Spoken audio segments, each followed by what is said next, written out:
After climbing up to the top of a mountain, you walk into what looks to be a pre-war observatory. The telescope is still set up for gazing upon the stars. It is also filled with computer screen after computer screen. However, none of that is what you're staring at. You see a strange humanoid robot. He says to you, "One more question, if you'll indulge me. You're here for Kasumi, but I suspect there could be another reason you came to us. Tell me, are you a synth?" I'm a human being, not a synth. Are you sure? I don't mean to question you, but what's the first memory you have? Hello and welcome to Anatomy of Fiction. In today's video, we will be answering the question, is the main character of Fallout 4, the sole survivor, a synth? To do this, we need to go over several things. Firstly, the different generations of synths. So what are the major changes we find between the generations and how similar are they to humans? Whether or not the sole survivor could have survived cryofreezing, and discussing the issues surrounding the sole survivor's memories. To begin, we should start with the different generations of synths. So synths, as robots and biomechanical humanoids, primarily come in 3 generations. The first generation, these synths are more or less human-shaped. A very basic human skeleton is what they are structured out of, along with an artificial skull and metallic imitations of organs in the abdominal area. Now, these synths are more often found in the Institute, being used as a form of maintenance for the various systems and machines around the facility. This being due to the first gen synths not being the most skilled at following instructions, which is why they require careful instruction and why, on the odd occasion in the Institute, you may find them attempting to walk through a wall. However, like the other generations, these synths are rather skilled at fighting and are able to take a large amount of damage. Speaking of other generations, we should move on to the second generation. Now, with the second generation, they still look like a strange attempt to build a human out of metal. However, their frames are more filled out, and they have the internal mesh layer, which helps to protect the inner mechanics along with their synthetic skin. That also causes them to resemble a mannequin more than an actual person. These are the synths that you will primarily see around the Commonwealth or on scouting missions and scavenging operations. These are the groups used to track down technology that may have been deemed important to the Institute. These are also the synths that would have been used in missions to destroy entire settlements until they got what they came for. For example, the case of University Point, where a girl was mistakenly believed to have pre-war research the Institute wanted. This is why University Point is filled with Generation 2 synths. Gen 2 synths can also be found inside of the Institute facility doing maintenance work like the Gen 1 synths. As the Gen 2 synths are upgraded when it comes to that of Gen 1, however, their AI can still be considered rather limited. Now we should move on to the prototypes. These are not considered a generation per se, but the prototypes are the bridge between the second generation and the third generation. This is where the synths become more intelligent, but also rather different, both from previous generations, but also from one another. They were created to see if synths could handle the ability to make their own decisions. We see 2 of these synths in Fallout 4, these being Nick Valentine throughout the base game and DiMA over on the island of Far Harbor. When it comes to DiMA, who happens to be the first, he was created and allowed to form his own personality over the years, whereas Nick Valentine's creation of personality differs. His actually was a personality built on a pre-war detective's brain scan. We see this in his companion quest with the desiring justice for the death of his fiancée. Well, the pre-war Nick Valentine's fiancée by finding the man who killed her. I'm not going anywhere until I get what I came for. Yeah? And what's that? And who are you, huh? You look kind of familiar. But what are you, some kind of robot? Is that what it's like out there now? A world of robot overlords? I knew it. The name's Valentine. Nick Valentine. Remember me? Valentine? The cop? Is that who you're supposed to be? Sorry, pal, but you ain't Nick Valentine.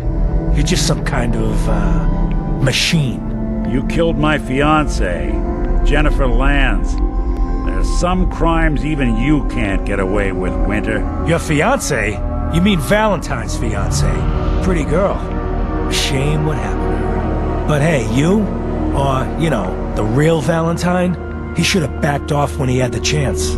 Now, with both of these prototypes, they were not intentionally released into the Commonwealth. Instead, DiMA, the original prototype, helped Nick to escape. However, in part due to limited memory capacity and Nick believing that he, once leaving the grounds of the Institute, was the real Nick Valentine, does not have any memory of this. He would actually fight DiMA and try to escape from him. Eventually, Nick would remember that he was a synth rather than the real Nick Valentine. DiMA, after being separated from Nick Valentine, would head to Far Harbor and would begin modifying himself. However, with these prototypes, there would be something missing. What was missing was the more human elements that make the 3rd gen synths stand out from the others. And now, on to the 3rd generation synths. The 3rd gen synths are where we really start going from human-shaped robots to almost humans. The Institute in the 2170s would begin their quest to create a synthetic flesh for their robots, as they were facing the limitations of non-renewable materials and limited supply of resources that were used to make the synths previously. The research on the synthetic flesh would officially begin under the guidance of Dr. Frederick in the year 2178. This was through his use of samples of FEV. However,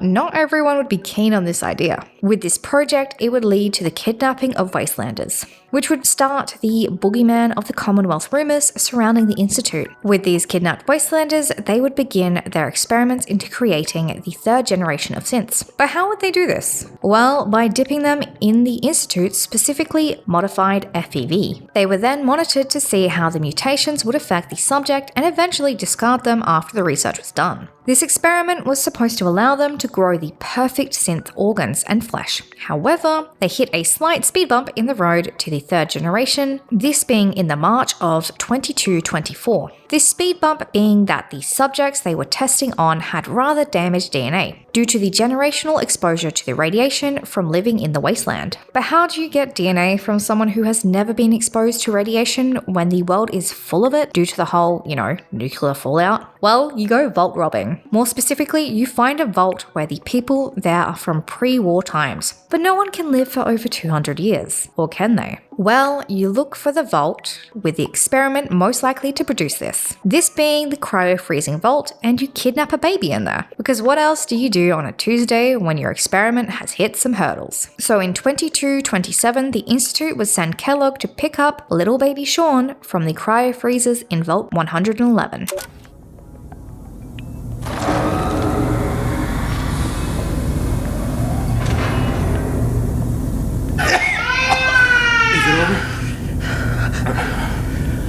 Are we okay? Almost. Everything's gonna be fine. Come here. No. Come here. No. I got it. Let the boy go. I'm only gonna tell you once. I'm not giving you Sean! God damn it. Get the kid out of here. Let's go. At least we still have the backup. Cryogenic sequence. Kellogg would return to the Institute with Sean, and this is where the Institute would begin to use Sean's DNA under the guidance of Dr. Walter to engineer a new line of synths, these being the Generation 3 that we see. These synths are entirely biological. You see them assembled with a skeleton resembling a human's, then having their organs, muscles and nerves woven into their skeletal frame. After this, they are then shocked using powerful electrical charges. Once this is done, the synth, still incomplete, is then dipped into the red fluid vat, which is where the synthetic skin rapidly grows, completing the process. The only thing setting synths apart from their human counterparts, apart from the fact they are fully formed adults when they are created, is a neurological implant that contains their programming. The neurological implant is what is used to manipulate the synth through voice commands. But we can see this being unreliable, due to some Gen 3 synths having an affinity for escaping once sent to work in the world outside. When it comes to these synths, due to them being mostly biological, although they do not need to eat or sleep, they still feel the desire to do these actions. We see this with the majority of synths having a desire to eat fancy lad snack cakes. So I guess this is a great way to tell if someone is a synth in the wastelands, if they are out and about eating some snack cakes. But interestingly enough, they do not gain weight past a certain point. Another interesting difference with the synths is they are completely immune to disease, which based on this means that the sole survivor during the quest The Hole in the Wall over in Vault 81 should not get the mole rat disease if bitten. This could be an oversight, or it could be evidence that the sole survivor was one lucky frozen banana to make it through the cryofreezing process. However, there are some issues with how the sole survivor and their family were frozen, so we should discuss this. If you notice, in the beginning of the game, the main characters Nate and Nora, along with their baby Sean, are frozen in an upright position, alive and standing. This is a bit different to how it would happen if you were to be put through the process today. Now, cryogenics or cryonics is a bit of a grey area, both medically and somewhat legally. Legally being due to the fact that someone must be pronounced dead by a physician prior to being started in the process of cryonics. Considering that the process of cryofreezing a person involves some rather interesting and dangerous practices, including draining a person's fluids and replacing them with what they call vitrifaction solution. But what is in this? Well, among several other things, ethylene glycol and propylene glycol. Now, these chemicals may sound familiar, especially if you have a car, as these are found in antifreeze. Now, I get the vibrant green fluid looks like something out of a sci-fi franchise, and to some, it may look tasty. However, this is considered rather deadly, so maybe just stick to your Vims or Nuka-Colas. Rather than anything you put in your car, don't put antifreeze in your body. But anyway, these chemicals are used as part of the preservation process to stop the formation of ice crystals within the body during the cooling process. So vitrifying, which is essentially making you more similar to glass than a human popsicle. Eventually, the deanimated person will be stored head down in an aluminum case inside of a liquid nitrogen pod, being stored upside down in case of a malfunction, so the important bits, such as your, brain, are kept preserved. This is very different than the Fallout 4 process, where you step into a pod and you are flash frozen, like a fish finger or fish fillet at sea. Being thawed and refrozen, then thawed again, like a bad prawn, bound to cause food poisoning at a Christmas barbecue. Except alive and watching your partner be murdered and your baby be kidnapped by Kellogg. The fact that the sole survivor survived this process could be used to argue that they are a synth, considering that this process was both done incorrectly and every other member of the vault died from their cryofreezers failing. However, if you are to base the synth argument on this, you would have to argue that either Vault 111 is not the original vault, the actual requirements to keep a person in a cryofrozen state would be more than what Vault 111 is capable of, or Sean was also a synth.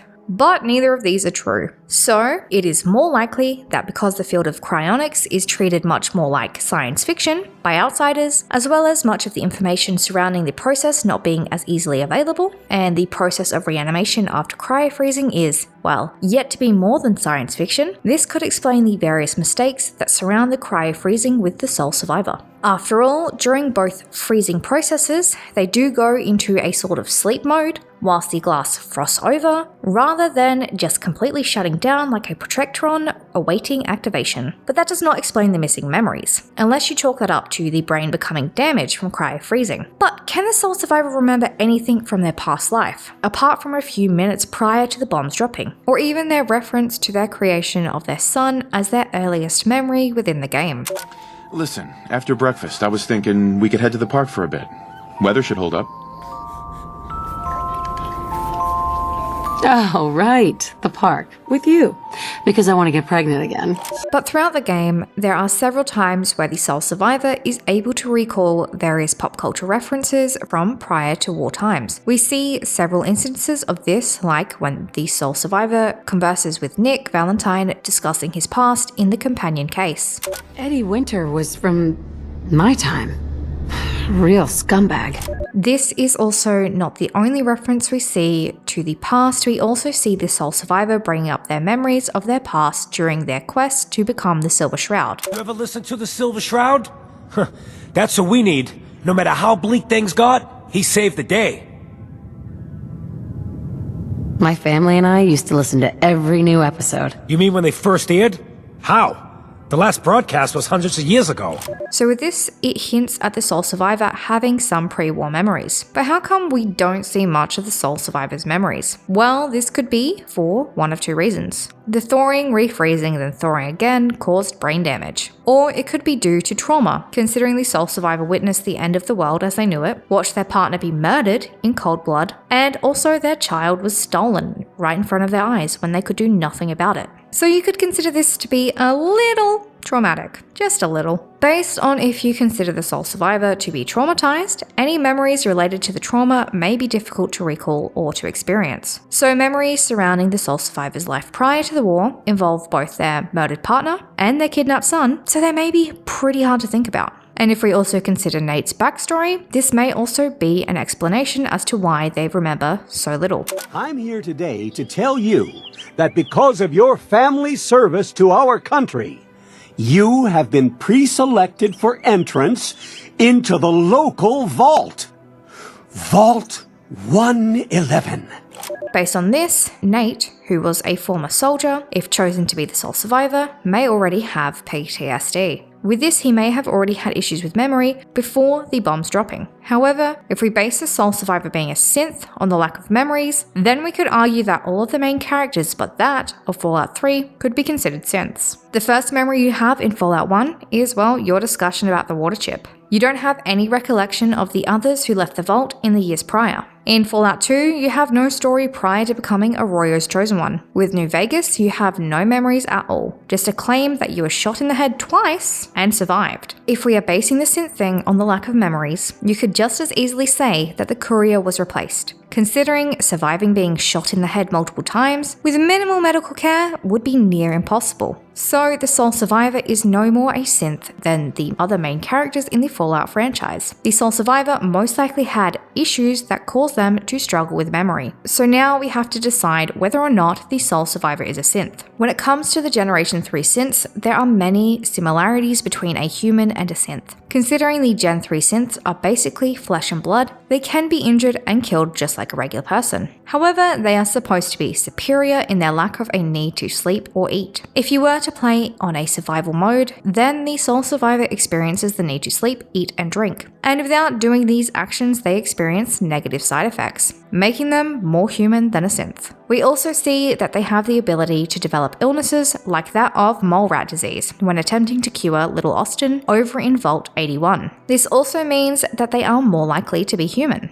When it comes to the cryofreezing aspect, we have to acknowledge that by the time Kellogg and his team infiltrated Vault 111, the scientists and non-frozen members had already been gone for a long time. So there would have been no maintenance done on the pods that were keeping the frozen members alive. We do see that the sole survivor's pod was still working based on the frostiness produced. What likely happened to the others is that there was damage to the pods over time. With no one to repair it, this damage caused a leakage of the liquid nitrogen and everyone slowly rotted, except the sole survivor, as it seems as if their pod was still intact when they were defrosted again. The depiction of cryofreezing in Fallout 4 is inaccurate, but it does not mean that the sole survivor would die based on the fact that Sean also survived the cryofreezing process. So the sole survivor surviving the years in deep freeze is more a case of main character syndrome than being a synth, and with the lack of memories, well, several points can be made due to the sole survivor being incorrectly frozen, stored and thawed, refrozen, then thawed again. It is likely they would have experienced some damage. If you've ever seen freezer burn on a steak you left in the freezer too long and didn't store correctly,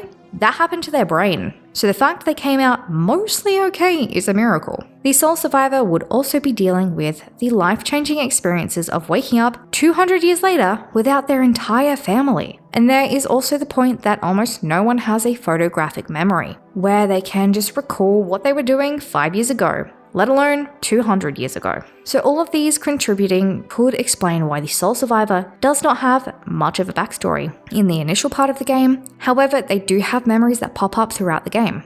So based on this, the sole survivor is not a synth, just someone with really bad main character syndrome. Let me know in the comments, do you think that the sole survivor is a synth? If you enjoyed this video, then you will enjoy this one. It is about the Fallout 3 main quest and whether or not the Good Karma playthrough makes sense.